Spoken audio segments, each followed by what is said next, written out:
Good evening, Hall of Fame Dynasty members. We are very far into the NHL season. And yes, for the way that you would join is using Google Hangouts is the way we do it through for YouTube. So anyways, welcome into this week's show. We're actually trying a new format this week, which will be something different, I'm sure. And it's something I'm learning myself.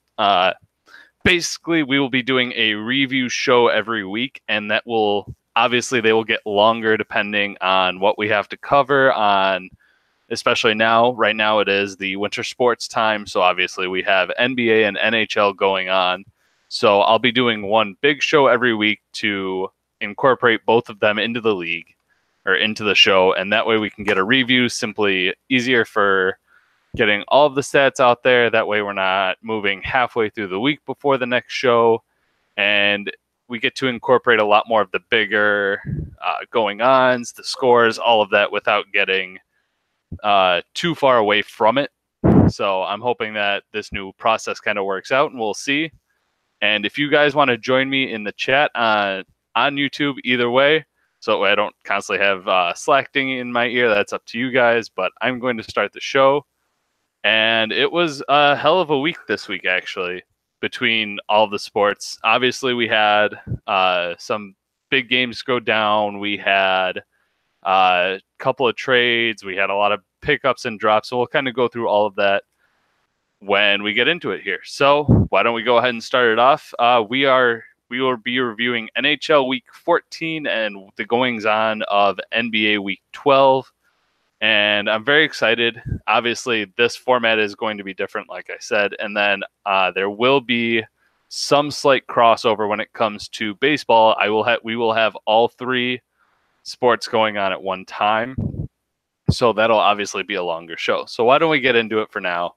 And I'm very excited. If you guys ever want to join, let me know. And let's kick it off.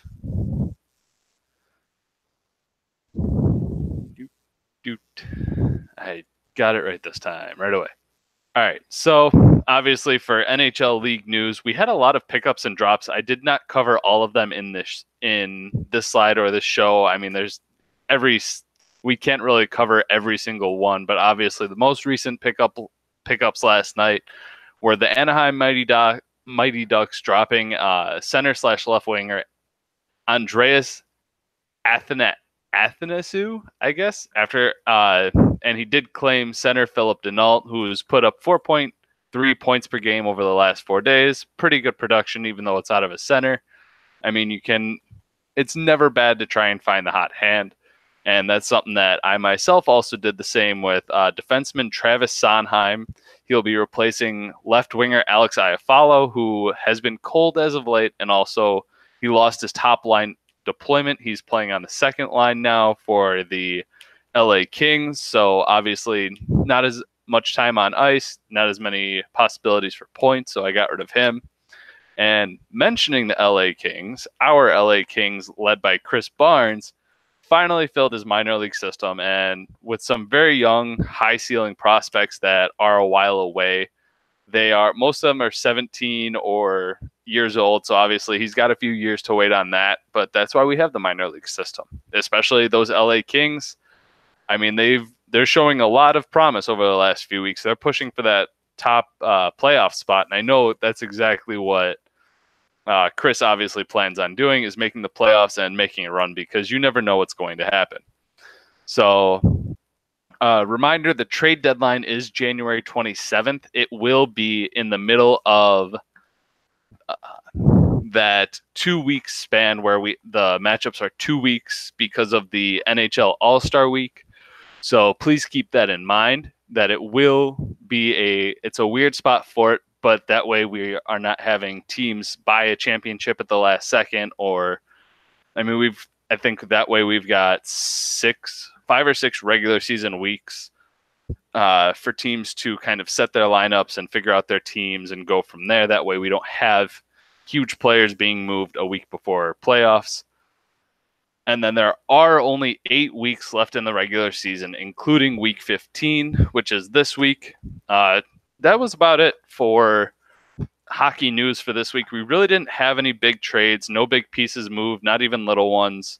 Very quiet on that front. So we'll see how the rest of the season comes along. We have 20 days from today for that trade deadline. So it'll be interesting to see if players get moved, if there's a big drop of someone. Obviously, injuries have been hitting teams pretty hard recently.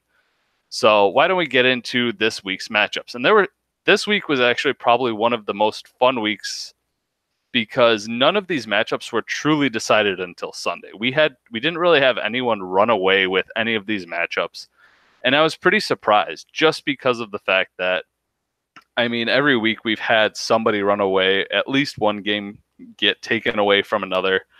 And I was proud of everyone for their teams putting up a hell of a week. It was exciting. So why don't we start with the Rangers and the Tampa Bay Lightning? Obviously, Lightning and Rangers are at the bottom of the league right now. Neither is looking like they're making a playoff push, but they both performed very well, and they both had pretty decent weeks. Nothing outstanding, nothing crazy. But obviously, Tampa Bay Lightning only had one win going into this week, and they were able to finally convert into their second win of the year as they toppled the New York Rangers 304.5 points to 242.1. So that does push them to 2-12, while the Rangers dropped to 3-11. We still have not figured out an incentive for, or not even an incentive, but a benefit to being at the bottom of the league. Obviously, we don't have a draft. Maybe we'll do something with the schedule, but we can figure that out later on. I do believe that, obviously, this is one of the more competitive leagues, which I love to see. On top of that, we'll figure out something as a perk for the player who finishes last. Nobody really wants to. Obviously, somebody has to. So before we get too far into that, why don't we jump into this matchup and see what exactly happened? Tampa Bay Lightning this was probably their best week on the year. 280.1 points from their skaters, 24.4 from their goalies. They averaged almost 6 points per start, which was absolutely amazing for them. They haven't had that kind of luck. Obviously, they only had 37 starts, which I feel like I probably did not update that because that does not seem right. That'd be a hell of a job as I pull it up here. But 14 goals, 27 assists, 14 penalty minutes for the Tampa Bay Lightning. So they played a pretty disciplined game this last week. And 16 power play points, which was insane. So obviously, as I pull it up here, okay, they had 51 starts on the week versus 49 for the Rangers. That was the one that I missed. So obviously, even with 51 starts, they had very, very good efficiency. 6 points per start is very great. Obviously, most of the time that we're seeing 6 points out of players, it's either the very top wingers in the league or even some of the better higher end centers. Obviously, centers are more adept at earning points because of faceoffs and assists and things like that. But Tampa Bay Lightning had their best week. Rangers have been picking it up. I was surprised to see the 49 starts out of them because they've had some trouble with their lineups the last few weeks. Obviously, Vic has picked it up, and I'm glad to see it because as he got the starts, he performed. 11 goals, 12 assists, 20 penalty minutes isn't too bad. It's not too bad of a killer in this matchup. It wouldn't have been the game-breaking difference as the Lightning did win by 60 points. But, I mean, we haven't seen the Rangers perform this way all year, so I'm glad to finally see it out of them. 26.6 points from their goalies, only 5 power play points, which was probably the biggest killer of them this week. They were behind by almost 40 hits. They were fairly close in blocks, and only 46. Here's the kicker, though, is the Lightning only had 46 faceoff wins this last week.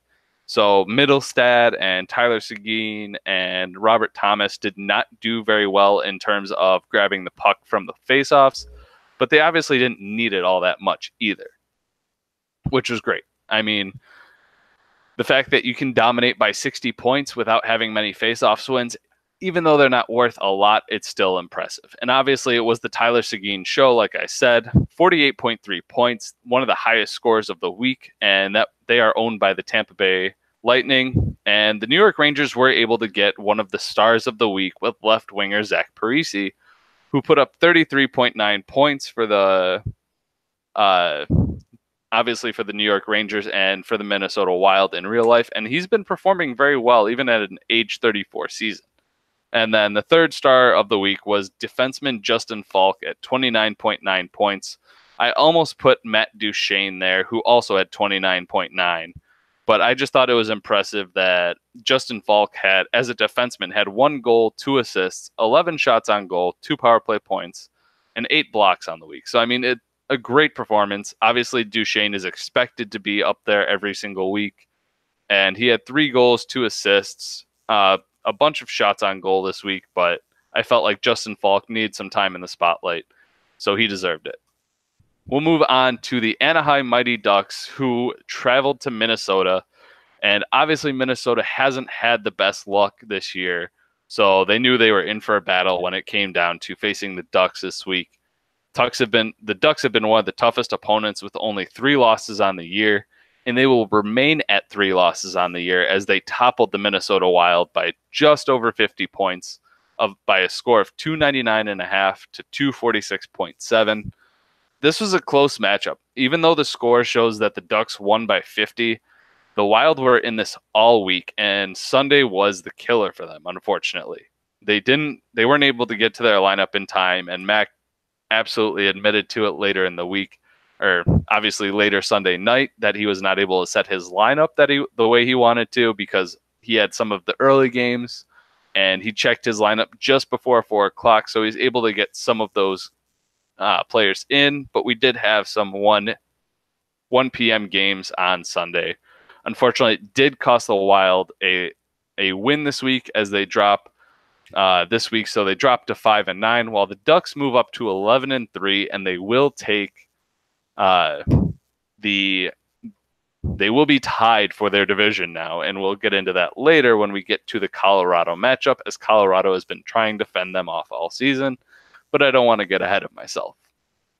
So looking at this matchup, these teams were really on point with each other, and like I said, those starts made a difference because obviously the Ducks had 12 more starts, 276.7 points out of their skaters for the Ducks, and 16 goals with 22 helpers, and the big killer for them was 32 penalty minutes.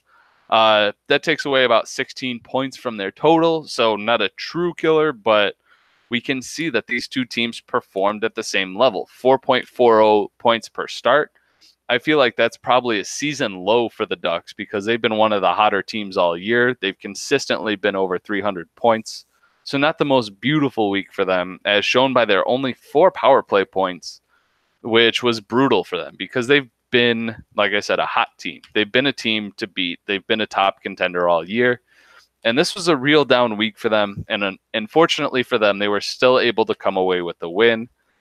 22.8 points out of their goalies was really good. I mean, they had 3 wins on the week, 11 goals allowed, only 109 saves, and no shutouts. So nothing crazy, but very solid performances out of Helbiuk and Halak and Luis Domingue. Very good, very solid goaltending, nothing explosive, but it gave them what they needed.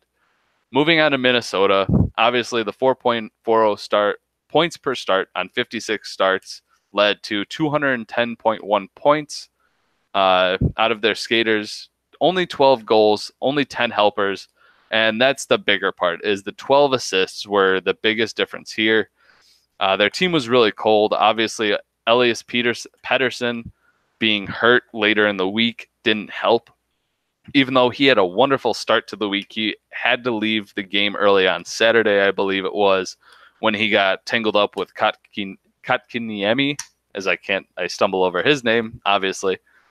But that was probably one of the bigger things that hurt because Pettersson wasn't able to finish out that game when he really needed it. And it would have been a huge week for Minnesota had Pettersson been able to continue.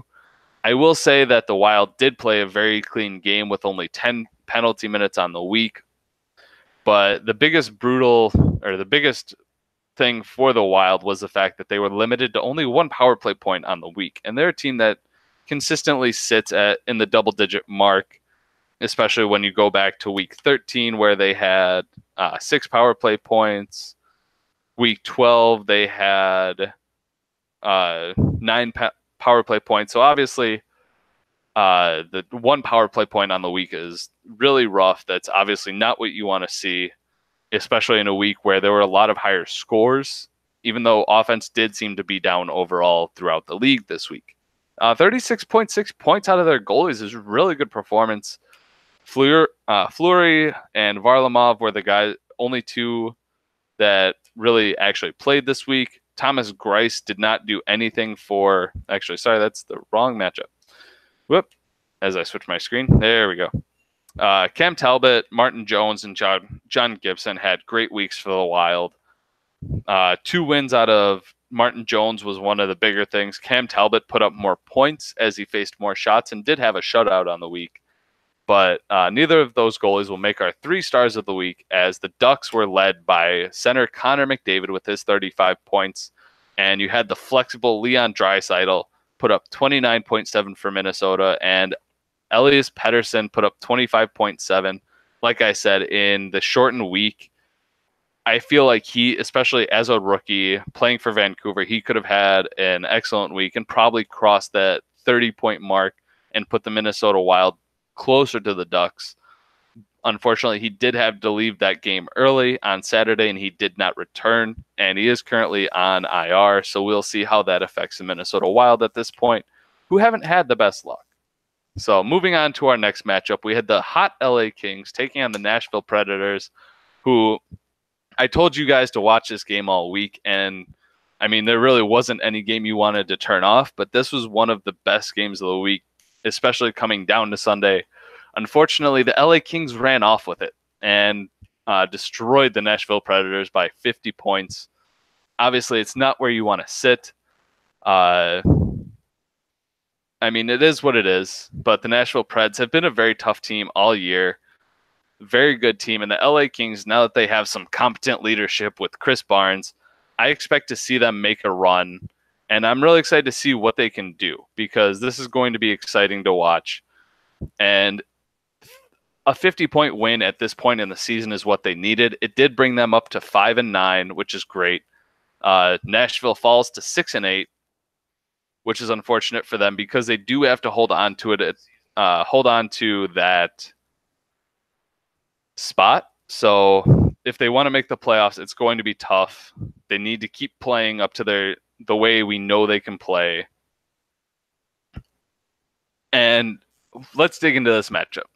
So, I mean, it was really interesting. The fact that obviously the LA Kings got two more starts than the Nashville Predators. It really wouldn't have mattered. As you look, obviously the LA Kings averaged just over half a point more per start than the Nashville Predators had. Obviously 300 points, almost 300 points out of their skaters for the LA Kings. And a lot of that wasn't from actually finding the twine, but having their main scorers get helpers with 31 assists. A little bit of unclean play with 28 penalty minutes, but the 12 power play points on the week was great. Obviously, if you're able to convert, not just putting shots on goal, but actually converting them into power play points when you have the advantage, that's great. 36.8 goalie points was one of the best scores of the week, so I was glad to see that out of them. And LA really is a fun team. I keep telling you guys, watch out for them. They're going to get hot. They were a team that I liked coming out of the draft. And now that we have a competent ownership who is kind of finding a stride with the team, they are going to be a tough team to beat.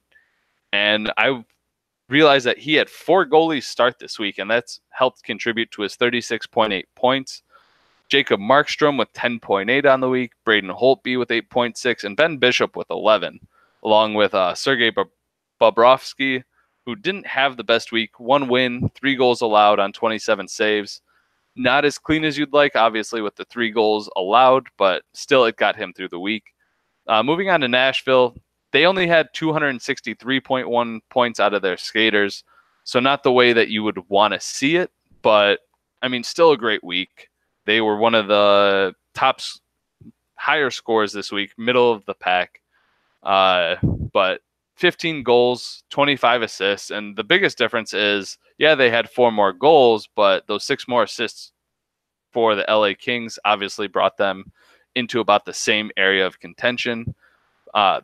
Nashville Predators also had 28 penalty minutes, so if they could have found a cleaner game or cleaner style this week, that might have been it, but obviously it didn't kill them. It didn't help them either. 12 power play points for the Nashville Predators, and that is not a typo. And 24.6 points from their goalies. So before I move on from this and get to our stars of the week, the biggest difference here is if you look at their scoring line, the LA Kings had 20 more hits and 9 more blocks.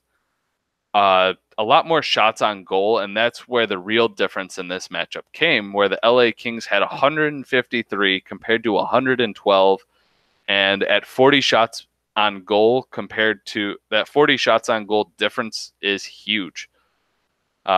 So, I mean, obviously it's 10 points. It's not the game decider, but when you're able to get that many shots, you obviously have more opportunities for assists, whether it's primary or secondary. So finding those shot takers is always nice. This was a much closer matchup than it shows, especially at the end when it came down to Sunday. I thought that the Nashville Predators had a chance. Unfortunately, they fell just short. And while they did fall short, they were able to get one of our 3 stars of the week. And obviously our number 3 star of the week was center Patrice Bergeron for LA, 27.6 points. And Elias Lindholm, center and right winger, also put up 27.6 points for Nashville. But the difference maker here was defenseman Alexander Edler at 31.7 for LA. I mean, the fact that you get 31 points out of a defenseman is great, especially for Vancouver, a team that's been hot all year. The Vancouver and Calgary Flames and the Toronto Maple Leafs have been 3 of the hotter teams for fantasy this year. And obviously it just goes to show why they are where they are in the real life standings. So moving on to a Chelios division game that really made a difference here, especially coming down to the last few weeks of the year. We had the Chicago Blackhawks traveling to Carolina and being hosted by the Carolina Hurricanes. Sean obviously has been trying his hardest to try and keep his hockey team afloat. He hasn't been on the hottest streak as of the last few weeks, but I'm excited to see where this team can go. And even though they've been up and down all year, unfortunately, it was not an up week for them as they dropped this game to the Chicago Blackhawks by 40 points, or almost 40 points, 372.2 to 335.4, and that brings them to the same record at 9-5. Leading to a tie between them in the standings. And as I will get to in our next matchup, it is a 3-way tie at the top of the Chelios division between the Hurricanes, Blackhawks, and Vegas Golden Knights. All 3 of them sit at 9-5. So that playoff race is going to be fun, and I hope you guys watch it because, as you'll see in our next matchup, everything is really starting to tighten up. So before I move on to our last matchup of hockey for the week, why don't we dig into this one? Very, very close between it. 327.6 points from skaters for the Blackhawks compared to 319 for the Hurricanes. Very, very close there.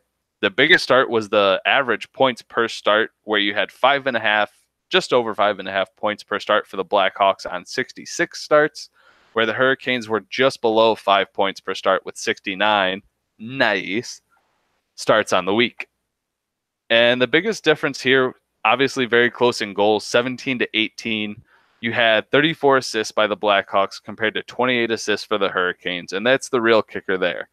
The Hawks were actually able to play a much cleaner game than the Carolina Hurricanes as well, with only 23 penalty minutes compared to 36 penalty minutes for the Hurricanes. That comes out to about a 6-point difference in the scoring total. And I will say I was surprised to see the Carolina Hurricanes were effective on the power play this week, with 16 power play points compared to only 12 for the Blackhawks. 16 is one of the higher scores we've had on the year in terms of power play points.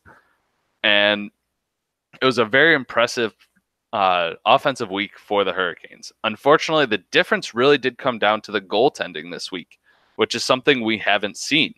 Most of the time, it is a big difference in skaters or neither team's goalies perform. But the game actually came down to the goalie performance for this, because you saw that the Blackhawks won by just about 40 points, and we see that there was almost a 40-point difference here. 28-point difference between the goalies, with the Hawks scoring 44.6 points from their goalies, while the Hurricanes only managed 16.4. So why don't we dig into that? The Blackhawks were actually they allowed 13 goals from their goalies compared to only 5 for the Carolina Hurricanes, but they did have 188 saves on the week compared to only 57 for the Carolina Hurricanes, while the Hawks also earned 2 shutouts, and both of those, one of those came from Carey Price and the other from Matt Murray. Matt Murray was one of the bigger pickups over the last few weeks, especially with Mikko Koskinen of the Edmonton Oilers kind of starting to flounder. That Edmonton Oilers defense has had issues all year. So obviously Murray and Price picked it up for the Blackhawks this week, and he needed it badly. So obviously we'll start with our third star of the week with defenseman Chris Letang with 36.6 points for Chicago. Sean Monahan at center put up 40.2 points for Chicago, and it was the Johnny Gaudreau show. Actually, I should just say it was the Calgary Flames show, as Monahan and Gaudreau, obviously different teams here, but both on the Calgary Flames, and they had an awesome week, combining for just over 85 points. Unfortunately, they are on different teams here, but Johnny Gaudreau with an excellent week, 45.5 points, as he put up 5 goals, 6 assists, 15 shots on goal, and one of those shots ended up being a game-winning goal, making one of the bigger differences here.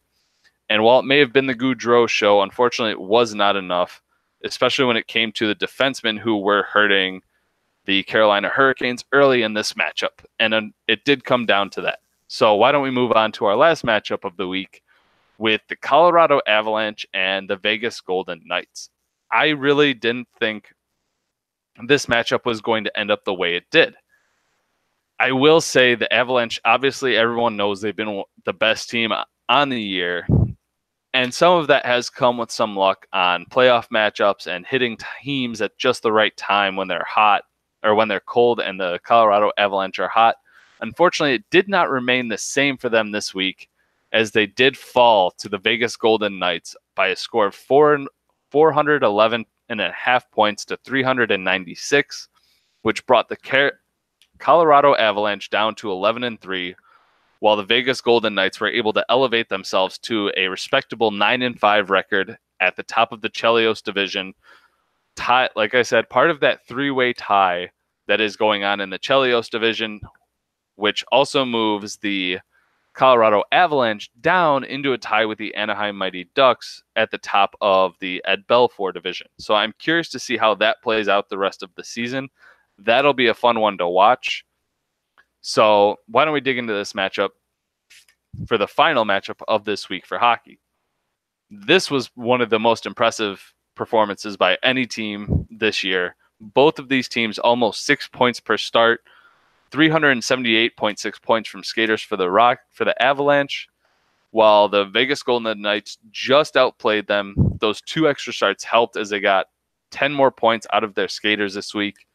As you can see across the board, this was a really close matchup. 21 goals for the Avalanche, 22 goals for the Vegas Golden Knights, 40 assists for the Avalanche, while the Vegas Golden Knights just trailed in that category with 36. Obviously, what hurt the Avalanche was the 34 penalty minutes, which does take away 17 total points compared to only 8 gone for the Vegas Golden Knights and their 16 penalty minutes. I was surprised. I mean, especially after getting rid of Max Domi, the Avalanche have still had their issues with penalty minutes, but obviously when they've gotten the penalty minutes, it does kind of help them get those goals and assists because they are very aggressive players.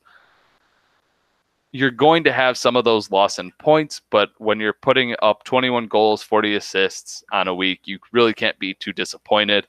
And the most impressive thing was the fact that the Colorado Avalanche were able to tally 22 power play points on the week, which is crazy considering we had a team put up only 1. And I couldn't believe it. That, I believe, is a league record at 22 power play points, especially since this was a 1-week matchup. This was not a 2-week. This was not extended play. So 22 power play points was very, very impressive out of the Colorado Avalanche. Everything else across the board was very close. And the Colorado Avalanche even had the advantage in game-winning goals. And the only thing they really lacked was their blocks, with the Vegas Golden Knights putting up 77 blocks on the week compared to 55 for the Avalanche. That is good for 22 extra points for the Vegas Knights, which was the matchup decider here. Those 22 blocks, I've got to say, Chris, impressive performance out of your players this week, and you needed it, especially to keep up in the Chelios division. This was a must-win week, and you found it. Goalies, obviously very close. Nothing to really talk about there. And even though Colorado did steal 2 stars of the week, it wasn't enough for them. We'll start with the 3rd star in center Nathan MacKinnon with 33.1 points for Colorado. The old Joe Pavelski at 34 years old puts up almost his age in points with 33.5 for the Vegas Golden Knights. And defenseman Brent Burns, who the Colorado Avalanche traded for earlier this year, 51.3 points. It sadly was not enough. Had you told me that Brent Burns was going to put up 51 points, I would have almost assumed that the Colorado Avalanche would have had this matchup by a landslide. But 15-point difference is what it came down to, and the Avalanche were on the losing side of it.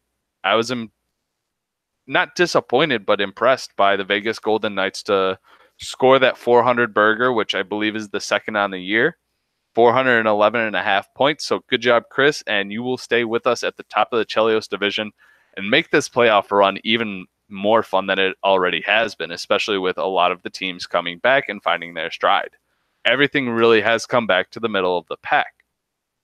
So with that being said, why don't we look at the Week 15 matchups, which are currently being played? I have yet to look at them, but I do have my picks in for this.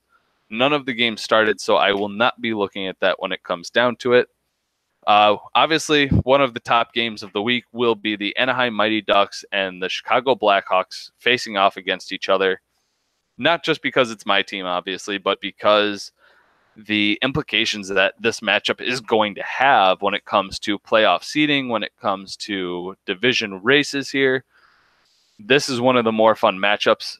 Ducks have been one of the best teams this year. The Blackhawks started out cold and had some really bad luck to start off the year, but they have now rattled off 6 wins in a row, and they will take on the Ducks. Unfortunately, I'm going to pick against myself here. I'm going to say that the Ducks win this week, and I don't think it's going to be by much. So that'll be something to watch. I love what my team's been doing, and it's been fun to watch. I don't have a good feeling about this week, so I will take the Anaheim Mighty Ducks here. This next matchup, I'm actually going to call as an upset between the Vegas Golden Knights and the LA Kings. I don't know why. I have a sneaking suspicion something weird is going to go down this week, so I'm going to take the LA Kings in this matchup. Even after the Vegas Golden Knights dropped a 400 burger on the Colorado Avalanche, we saw what happened last time. A team scored 400 points, and that was when the Colorado Avalanche did it. They put up 447 points, and they lost the next week. So I feel like something's going to happen here. LA is going to have a crazy week, or the Vegas Golden Knights are just going to regress for a week. So give me LA in that matchup. Next, we have the 2-12 Tampa Bay Lightning, who are finally able to put themselves back in the win column for the first time in a while. Taking on the Nashville Predators. Now, this one was tough. Nah, who am I kidding? I mean, obviously, I'm going Nashville Predators. There's not much else to say. I've got Kevin in this matchup. The Lightning haven't been able to find the same scoring that the Preds have been able to find, especially over the last month or so. The Predators usually sit about 300 points per week, so give me the Preds here. Next, we have the Carolina Hurricanes, who sit at 9-5 as a part of that division race in the Chelios division, taking on the division leader in the Ed Belfour division with the Colorado Avalanche. This is an easy pick. The Hurricanes have been playing some good hockey all year, but I just don't see it happening this week. So give me the Avalanche and Keith with his snow-filled team there. Now, this last one between the Minnesota Wild and the New York Rangers, this is another easy pick. Even though the Wild have had bad luck all year, and they obviously lost this last week to the Ducks because they weren't able to set their lineup, it's Mac taking on Vic. I really don't see this going any other way but in favor of the Minnesota Wild, which they need this kind of good luck at this point in the season because they do trail. They are fourth in the division, and in a game that could make a big difference with a wild card spot is going to be huge for Max. So that's this week in hockey. We will move on to now our NBA show, which this will be a little bit different. And obviously we've got something new. So league news for it should be week 12. I realized it did not change it, but we did have some big news break earlier last week when the Mavericks and Raptors agreed to a trade that saw Ben Simmons move from Dallas all the way up to Canada and become a part of that Toronto Raptors team that's at the top of the league. The Mavs did receive rookie DeAnthony Melton, an NBA first-round pick, and an NBA that should be a fourth now that I realize. I forgot we were talking the whole time about a 3. He did not have one. And WSF, which is Wander Samuel Franco in baseball. So that obviously was part of a cross-sport trade. We also did see the Dallas Mavericks trade their third-round pick to the New Orleans Pelicans in a cross-sport deal for Alex Bregman. The NBA third-round pick obviously was one of the smaller pieces, and that was more of a baseball trade there. So just wanted to throw that out there. We did finally see the Toronto Raptors release Carmelo Anthony after holding on to him all year, after trying to toss him into some trades all year. The Raptors and Jared finally said they had had enough. He's not doing any good on his team. So he did drop Carmelo Anthony, who likely will not play at all this year. And he did claim rookie Mikal Bridges for the Charlotte Hornets. So he may see some playing time. Obviously, he's going to be more of a filler guy. He won't be one of the usual starters for the Raptors, but it's a good piece for Jared to pick up.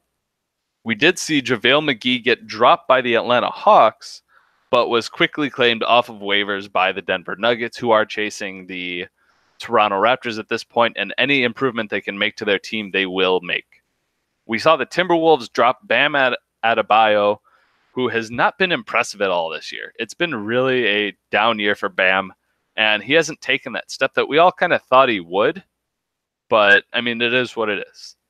And we finally saw Dwayne Wade released by the Denver Nuggets and is now a free agent. Obviously, Wade with a storied career, you want to hold on to those types of guys as long as you can in dynasty leagues. And unfortunately, it was Dwayne Wade's time. He didn't have much use, especially on a Denver Nuggets team. But he is out there and available for anyone that wants to own him. And with that being said, Dwayne Wade is currently averaging 1.3 3-pointers, 14 points, 3 rebounds, 3 assists. And that's on 25 minutes. Really, it's not bad, but it's just not that that performance that the Denver Nuggets need. They needed a better scorer, so they finally released Dwayne Wade with their team getting healthy. So let's move on to some of the matchups for this week. And this first one, like I said, Minnesota Wild were going to blow out the New York Rangers in hockey. And with that, the New York Knicks got absolutely demolished this last week in basketball as they took on the storied Los Angeles Lakers. And as you can see, it was not even a close matchup whatsoever, with the Lakers terrorizing the Knicks 9-0 in all categories, a clean sweep for LA. And especially with the way that the league, their division and league is playing out, they need every win they can get.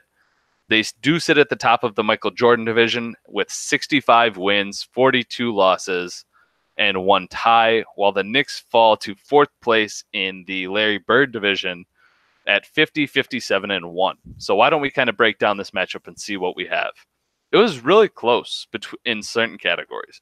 Obviously, field goal percentage was only split by 0.015, 19 three-pointers more for the Lakers. Neither team was able to break that 800 mark for the free throw percentage. And really, it was a dominant matchup for the Lakers. Really, the only things that were close were the turnovers, blocks, and points, I guess, is close. Only 50-point difference, really. 4 more points per night or 5 points per night, close to it. It really didn't make a difference, but the team MVP for the Knicks was point guard Russell Westbrook. And as I pull up the matchup here, he had an excellent week for them as he put up... Come on. There we go. Technology, god damn it. Faster. Russell Westbrook put up a 400 shooting percentage, which isn't great, but he did get 51 rebounds, 41 assists to go along with 99 points on the week. And that, obviously, the rebounds, 51 rebounds, which ended up being just over a quarter of the Knicks' rebounds this week, was great. It wasn't enough, though. It seems like the Knicks have gone really cold. Kemba Walker only had 5 three-pointers on the week, 17 rebounds, 84 points total, but just not what you would expect out of Walker. And the Lakers team MVP was power forward and center LaMarcus Aldridge, who had a hell of a week. He shot over 600% with an 850 free throw percentage to go along with 13 rebounds, 17 assists, and 73 points. And it was tough. I did have... who else was on here that I thought was close? Jimmy Butler didn't have his best week, and he's been a pain for his new team, the Philadelphia 76ers. The other person that was in contention here was Harrison Barnes with his 457 field goal percentage, 69 points. But when you shoot 600 on the week, that's great, and especially putting up over 100 points or 73 points for LaMarcus Aldridge. Not only did he lead his team in field goal percentage, but points as well, while filling up the stat sheet everywhere else. Great week for the Lakers. So obviously, clean sweep put them ahead in the division, just over the Atlanta Hawks. So excellent week for them, and they needed that. So they are the new division leader in the Jordan division. So moving on, especially with that mention of the Hawks moving now to second place, you would think they had a bad week, but they really didn't, as they trounced the Charlotte Hornets 7-2-0 for the Hawks, as the Hornets dropped this week 2-7-0.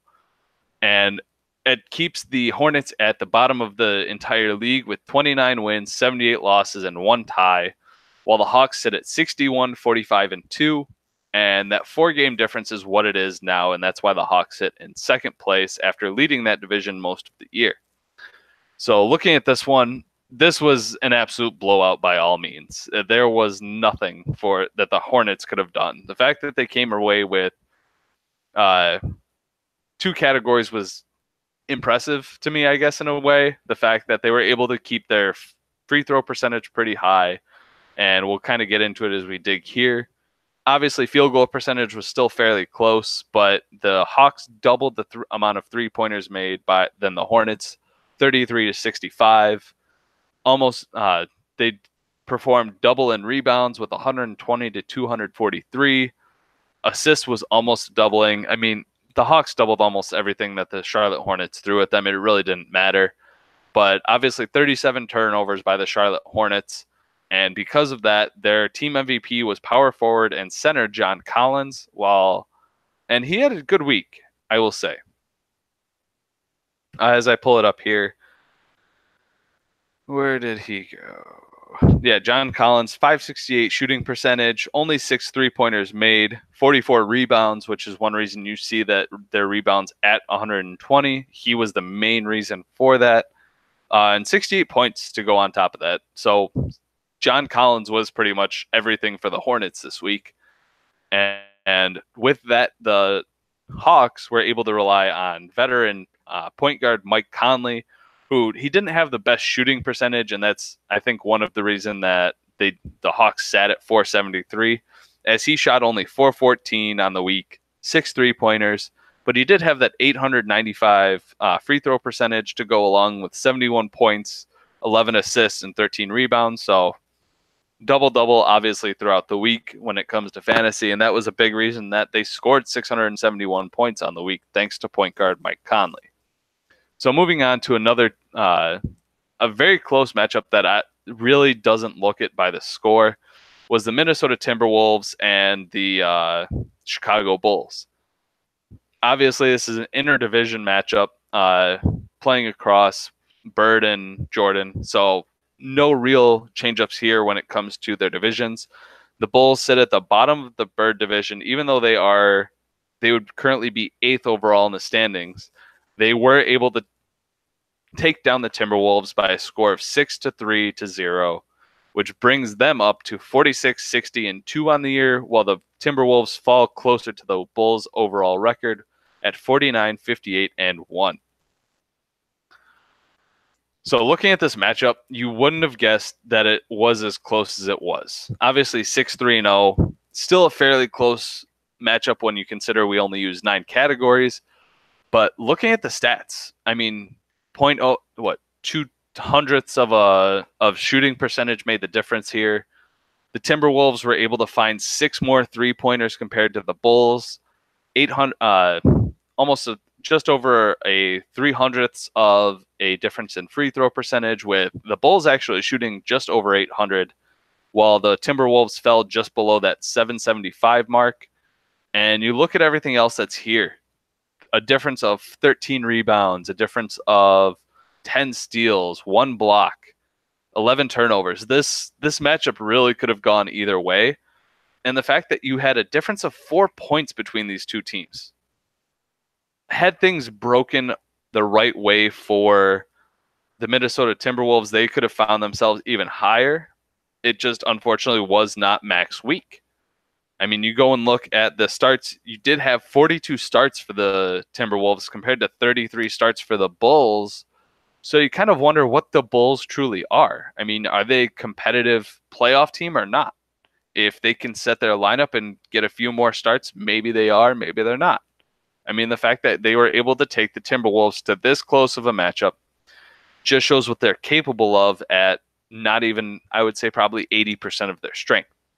Now, that being said, Joel Embiid balled out this week for the Chicago Bulls, and how much I wish I could say that was true for the real-life Chicago Bulls, because they are a goddamn mess. But Joel Embiid had a great week, 475 shooting percentage, 49 rebounds, 10 assists. Nothing else really stands out except for the 95 points that he put up this week to go along with those 49 rebounds. And Joel Embiid is one of the reasons that the Bulls were able to stay so competitive.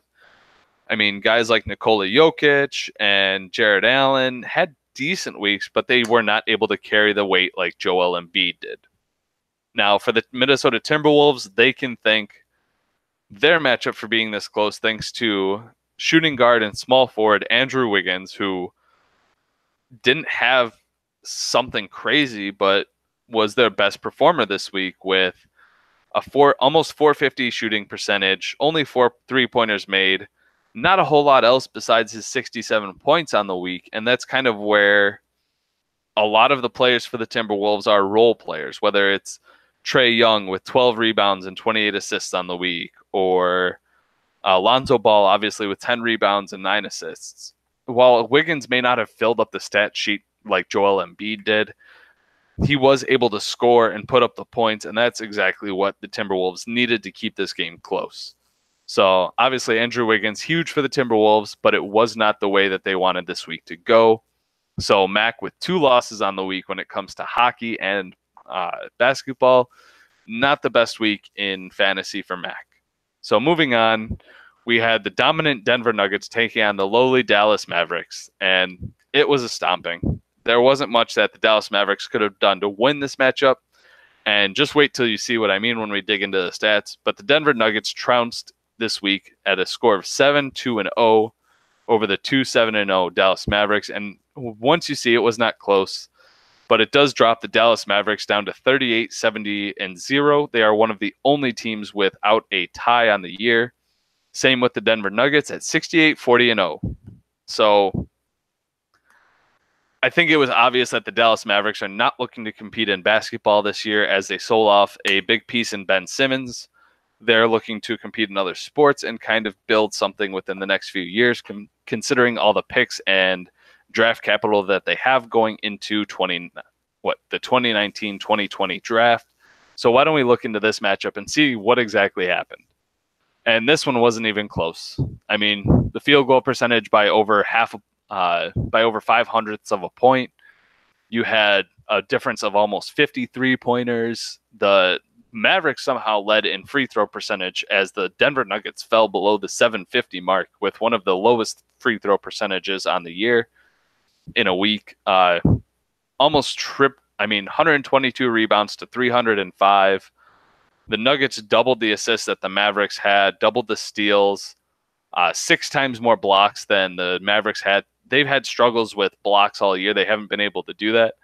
An impressive only 42 turnovers on the week, but I mean, you look at the difference in points scored, 740 to 274.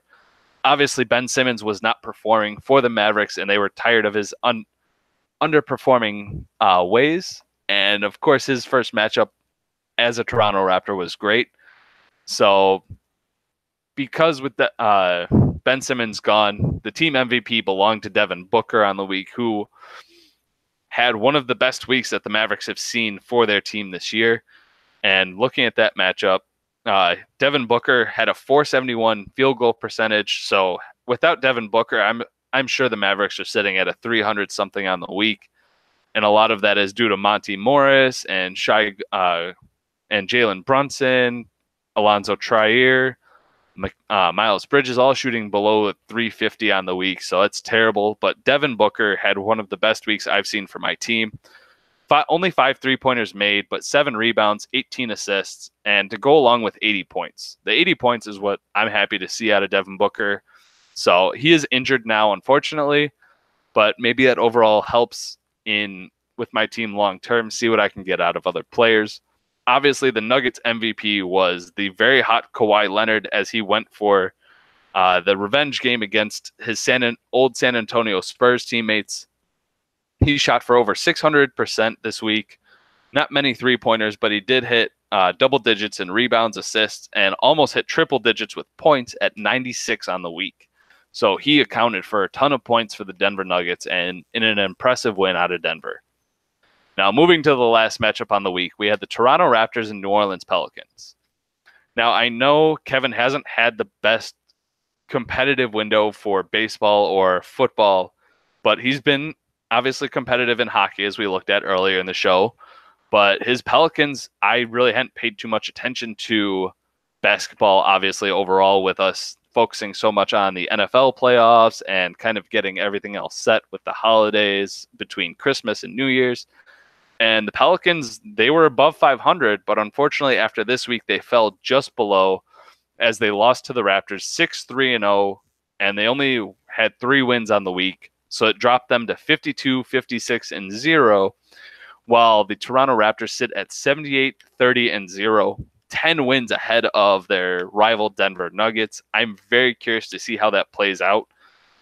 Even though the Raptors have a very dominant team, they are only 10 games ahead of the Nuggets and then 13 games ahead of the Los Angeles Lakers, who lead the Michael Jordan division. So while the Raptors seem like the best team in the league, we'll have to wait and see how that plays out over the last part of the year.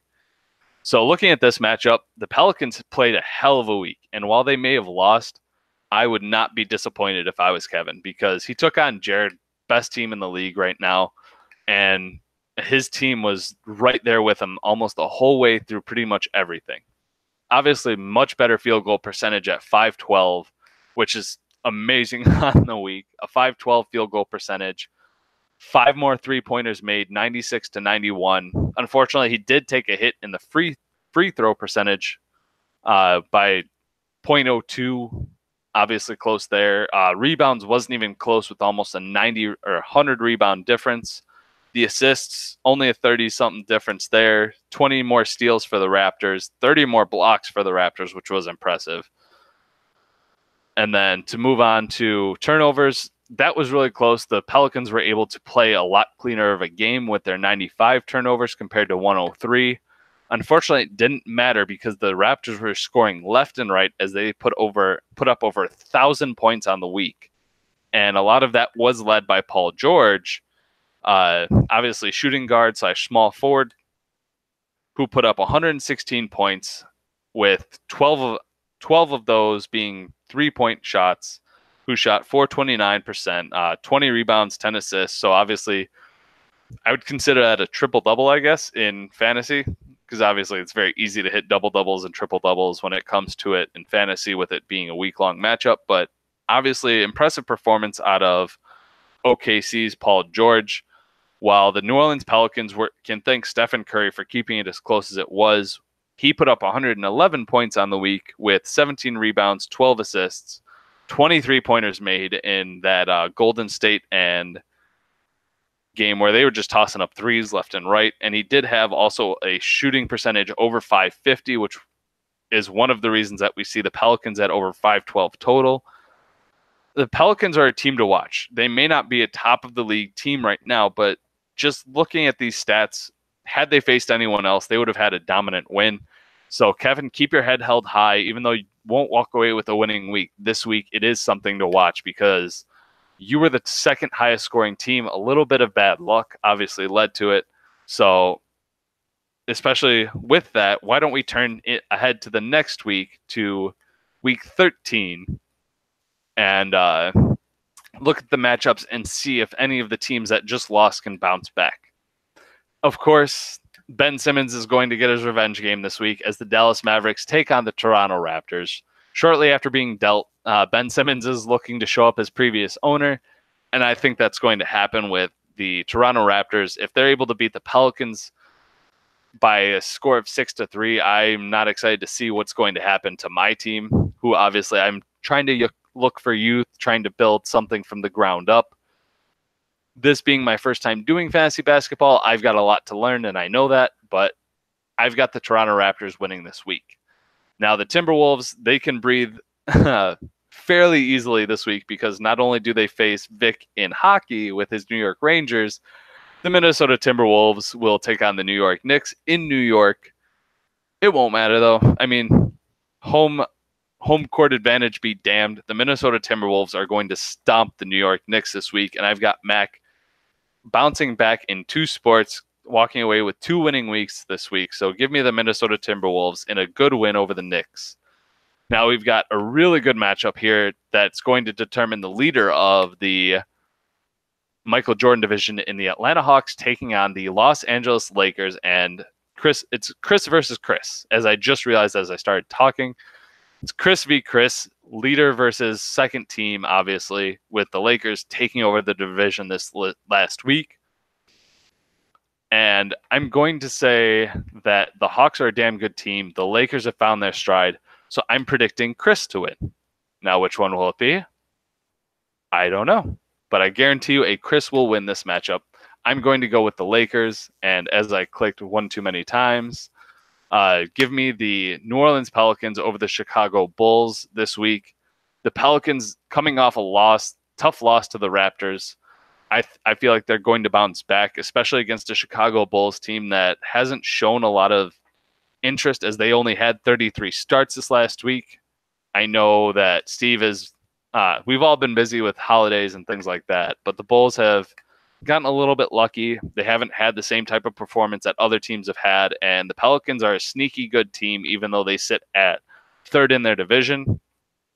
And then obviously we've got the Denver Nuggets with another easy week taking on the Charlotte Hornets. I don't see this one being close. I think Denver Nuggets should take this one 7-2-0, if not more. I mean, obviously with the Denver Nuggets, they're going to have more turnovers. They're probably going to have a lower free throw percentage. But I think the Denver Nuggets dominate 7-2-0 this week. So give me Denver. So overall, Toronto, Minnesota, Lakers, Pelicans, and Nuggets. There's no upsets. I don't see any this week unless you want to consider the Lakers an upset over the Hawks. and I'm sure Chris would probably take it that way because he expects his team to win dominantly every single damn week, even though it doesn't happen. So that's it for today's show. I know it's something new. I could always use some suggestions, especially when it comes to basketball. A lot of that I think is just myself when it comes to kind of learning the language, I guess, with it and finding something different. So that's just me. I hope you guys enjoyed it. Obviously, I know we were talking in the Slack of getting other guest hosts, getting you guys on as well, just to see how it, to kind of get that going. I'm excited about it.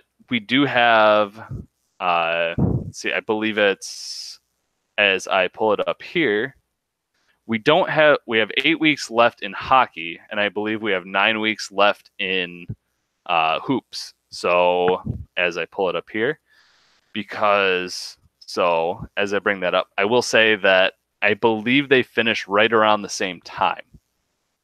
So hoops right now, the playoffs will end on April 10th in week 25 or week 24, and hockey will finish up on April 6th. So they are not that far apart. So keep your eyes out for that. Obviously,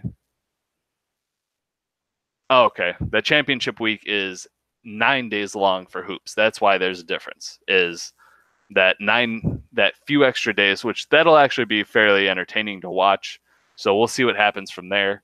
If you guys have any questions, let me know. And I will say, as a reminder, for hoops, there is a trade deadline, and that trade deadline will come on February 3rd. So keep that in mind. January 27th for hockey, February 3rd for hoops, and we'll see where we go from there. I mean, there's a lot more movement, especially I'm sure there are teams willing to sell off. Teams like the Knicks or Timberwolves may end up moving pieces or trying to acquire pieces to make that playoff run. I'm excited to see what happens. So that's it for this week, and I'd love to see you guys. Obviously, we're all active in the Slack, and we'll see what happens. So have a good night, everyone.